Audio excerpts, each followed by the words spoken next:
안녕하세요. 오늘도 서울원병원 나영곤 대표원장님 모시고 유익하고 알찬 건강 정보로 여러분의 시간을 채워드리도록 하겠습니다. 저희가 지난 영상에서 근위경골 절골술이라는 수술법에 대해서 말씀을 드렸는데요. 많은 분들이 관심을 가져주셔서 거기에 대해서 좀 더 자세하고 알찬 정보를 드리려고 합니다.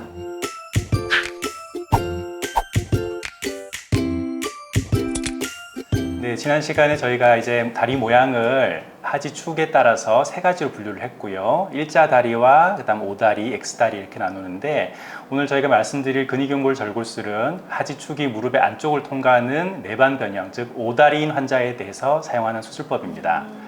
무릎 관절은 사실은 세 가지 관절로 사실은 세분할 수 있고, 관절염이 보통은 모든 관절에 오는 게 아니라 주로 우리 퇴행성 관절염은 무릎의 안쪽 내측 관절 구역에 주로 오게 됩니다. 그래서 관절염이 안쪽 구역에 있으면서 다리가 오다리인 경우에 우리가 근위경골 절골술을 시행할 수 있는데요. 2기나 3기 같은 중기 관절염에서는 자기 관절을 지키는 아주 좋은 수술법으로 근위경골 절골술이 사용되고 있습니다. 그래서 근위경골 절골술은 다리 모양이 오다리면서 관절염이 무릎의 안쪽에 국한되어 나타나는 그런 환자분, 50대 중후반에서 60대 중반 정도에 해당되는 이른 나이에 관절염이 진행된 그런 환자분들에게 아주 좋은 치료법입니다. 무릎의 안쪽에 치중되어 있는 체중 부하를 골고루 분산시켜서 통증을 개선하고 또 관절염이 진행되는 것을 예방해주는 하지의 축을 바꿔서 관절염을 치료하는 이 근위경골 절골술은 우리가 자기 관절을 지키는 자기 관절 보존 치료의 핵심이 되는 그런 치료법이라고 할 수 있겠습니다. 보여드리는 사진은 우리 국내 한 대학에서 발표한 연구 결과인데요. 여기서 생존율이라고 하는 것은 사람이 생존한다는 의미는 아니고요. 우리가 한 수술을 했을 때 얼마나 오랫동안 다음 단계 수술로까지 진행되지 않느냐, 이런 이제 의미라고 보시면 되고, 결국 수술의 장기 결과라고 보시면 됩니다. 5년 동안 성공적인 생존을 보인 게 97%, 대부분의 수술은 5년 정도는 잘 이제 유지된다는 뜻이고요. 10년 생존율도 보면은 87% 정도 굉장히 높고요. 13년까지 연구가 되었는데 85% 정도 이제 보고를 하셨습니다. 그래서 우리가 근위경골 절골술을 시행하고 10년 정도 쓰실 분들이 80% 이상 된다, 이렇게 이해하시면 되겠습니다. 그리고 수술 결과에 영향을 미치는 여러 이제 요소들을 저희가 세부 분석을 해보면은 나이가 또 젊을수록, 그리고 남아있는 연골 상태가 더 건강할수록, 또 우리가 목적했던 각도대로 정확하게 교정할수록 더 결과가 좋았다고 보고하셨어요. 네, 이 데이터는 외국에서 발표한 연구 결과인데요. 수술한 이후에 10년 동안 쓰시는 분이 한 75%, 그리고 15년간 쓰시는 분이 50% 정도 되고요. 20년 동안 쓰신 분들도 무려 40% 정도 됩니다. 그래서 이 결과들을 보면은 우리가 수술한 이후에 10년, 15년 정도는 인공관절 같은 재수술을 하지 않고 잘 유지될 수 있다, 이런 뜻이 되겠습니다. 이 수술의 1차 목표는 징검다리 효과라고 생각합니다. 우리가 50대 중반에서 70대 미만까지의 연령대에 있으신 분들이 요즘 굉장히 많이 사회활동도 하시고 스포츠 활동도 굉장히 많이 하세요. 네. 근데 이분들이 인공관절 수술까지 받아야 된다 그러면은 그 삶의 질이 굉장히 떨어지시거든요. 그래서 이런 환자분들은 가급적이면 자기 관절을 보존해서 활동적인 그런 삶을 영위할 수 있게 하는 게 굉장히 중요하다고 생각됩니다. 당연히 2차적인 목표는 이 수술을 하고 평생 동안 다시는 수술 안 하고 살 수 있는 것. 그래서 모든 환자분들에서 가능하진 않지만 상당수의 환자분들은 재수술 없이도 자기 관절을 잘 유지하는 것을 보고하고 있습니다. 뼈를 막상 자른다고 하니까 겁이 좀 많이 나실 것 같아요. 그래요. 그래서 이 수술에 대한 안정성이 좀 궁금합니다. 절골술이라는 말 뜻 자체가 뼈를 자른다라는 뜻이잖아요. 네. 그래서 뼈를 잘라 굉장히 무서울 수 있는 그런 사실 수술이라고 생각이 됩니다. 그렇지만 늘상 이 수술을 집도하는 저희 의사들 입장에서는 생각보다는 그렇게 이제 큰 수술은 아닌데, 물론 여러 가지 합병증이 분명 존재합니다. 그래서 어떤 종류의 합병증들이 있고 어떤 정도의 위험성이 있는지를 환자분들이 사실 정확하게 알고 수술 결정을 하셔야 안심이 되실 거라고 생각이 됩니다. 그래서 조금 겁나실 수도 있겠지만 이 수술법에 관련된 비교적 흔한 합병증들에 대해서 설명을 드리겠습니다. 먼저 비교적 흔한 합병증으로 과교정이 있습니다. 그러니까 너무 많이 교정이 됐다는 뜻이고요. 이 환자의 경우에는 이제 타 병원에서 너무 과교정이 돼서 저한테 왔었던 분인데요. 제가 그 교정 각도를 좀 줄이는 수술을 거꾸로 이제 시행을 해서 다리 모양을 이제 만족스러운 상태로 교정을 해드렸던 그런 환자분입니다.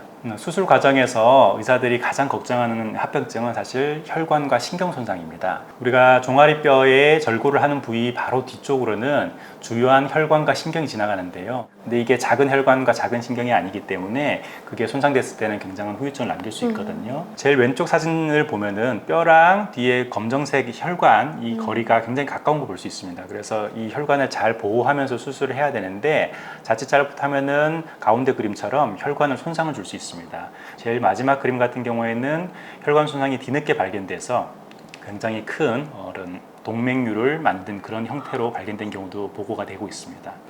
다음 합병증은 이제 분류합이 있는데요. 뼈를 절골한 이후에 그 부위를 유합, 그러니까 뼈가 붙어야지 치료가 완료가 되는데 붙지 않은 상태로 계속 유지하다 보면은 우리가 초기 고정을 했던 금속판이 그 무게를 이기지 못합니다. 그래서 금속판이 무너지고 뼈는 계속 안 붙은 상태로 유지가 되거든요. 그래서 이런 경우에는 기존의 금속판을 제거하고 다시 정확하게 교정을 한 이후에 뼈 이식을 하는 그런 2차 수술을 해야만 좋은 결과를 얻을 수 있습니다. 네, 사진을 보시면 엑스레이 상에서 화살표 표시한 부분은 금속판이 파손되어서 부러진 경우입니다. 그래서 이 환자의 경우는 그대로 유지할 수가 없어서 재수술을 시행했고 기존의 금속판을 제거하고 뼈 이식을 한 이후에 다시 든든하게 고정을 해서 치료를 했던 경우입니다.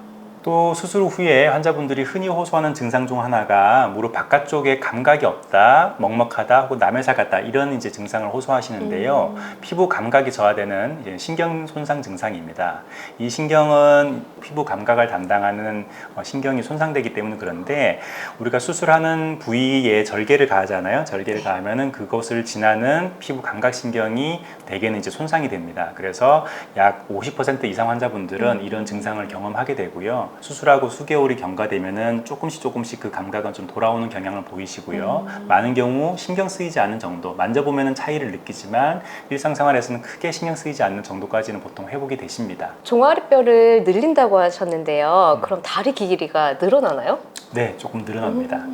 근위경골 절골술은 사실 두 가지 방식으로 크게 이루어지는데 무릎 안쪽을 절골을 해서 벌리는 이제 개방성 절골술이 있고요. 네. 무릎 바깥쪽을 절골해서 줄이는 폐쇄성 절골술이 있습니다. 그래서 먼저 개방성 절골술 같은 경우에는 뼈를 늘려주니까 정강아리 뼈도 길어지고 그로 인해서 다리 길이도 전체적으로 길어집니다.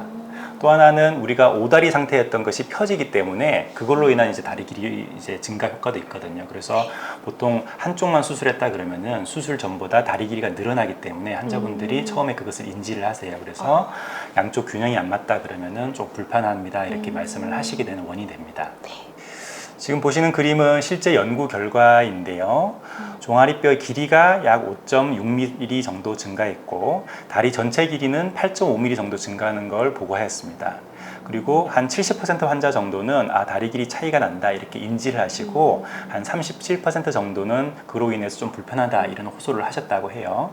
반대로 외측 폐쇄성 근위경골 절골술을 시행했더니 종아리 뼈 길이는 약 4mm 정도 감소를 했는데 다리 전체 길이는 0.6mm 증가에 불과해서 큰 차이가 없는 것을 보고를 하셨어요. 이것은 아마도 뼈 길이는 줄어들었지만은 오다리는 펴지는 효과 때문에 상쇄되어서 전체적인 다리 길이 차이는 없는 게 아닌가 이렇게 보고가 되고 있습니다. 그럼에도 불구하고 약 20% 환자는 다리 길이 차이가 느껴진다 이렇게 말씀을 하셨고 7% 환자는 다리 길이 차이로 인해서 불편감을 호소하셨다고 합니다. 그래서 근위경골 절골술을 한쪽 다리에만 시행하는 경우에는 수술 전에 다리 길이 차이가 양쪽이 얼마나 있는가 없는가 이것을 미리 고려해서 적절한 수술법을 선택하는 게 더 도움이 될 거라고 생각합니다. 의사분들이 많은 경험과 지식을 통해서 그 합병증을 줄일 수 있는 방법들을 알고 있고 대비를 합니다. 그래서 저도 수술할 때마다 이제 최대한 조심해서 이런 합병증들을 최소화할 수 있는 방법을 하려고 노력을 하고 있고요. 실제 경험이 쌓이다 보니까 우리가 그렇게 걱정될 만한 그런 일들은 잘 일어나지는 않습니다. 네, 오늘 나영곤 대표원장님을 모시고 근위경골 절골술 합병증과 안정성에 대해서 이야기해봤는데요. 다음 영상에서도 알차고 유익한 건강 정보로 찾아뵙길 약속드리면서 마지막 인사드리고 저희 영상 마무리하겠습니다. 구독, 좋아요, 알람 설정까지 함께 해주세요.